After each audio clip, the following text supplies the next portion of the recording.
Okay na. Salamat, sir.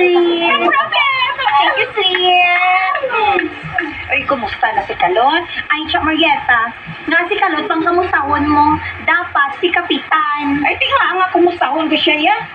Gusto niya na nga maganto siya, kundi ang tuso niya eh. Nagsinakit, ang gurong bilog yung itsura. Ano ka po ba? Ani, basi ko rin, ka magwapa siya. Magduga, pag iba lang laway, ah. Amo, malang gagaya. Kung gusto yata ni magparitoke, kanin sa itong gupin-upin pa siya. Hindi kayo subong pa nga, ay ba, ilisip ko, nalang kaburi, yan. Abad ba sa Marietta? Bisan ko lang si Kapitan, pareho mo, pero madugay pala sa siguro sa kalibutan niya, Tia. Ngayon, hindi sa bagay. Masamang damo matagal mamatay mo. Kundi ito yung nagtigulang siya, dito pa siya nagluya-luyag yan, no? Oo, amo na kung wala pagigugma. Wala ka kabalo kung sino ka mapol. Depende kung sino nga tao ipanatay mo ni Cupido. Amo na guro nga, nagsasabi mo ang si Kapitan Virgie kay Kalot mo.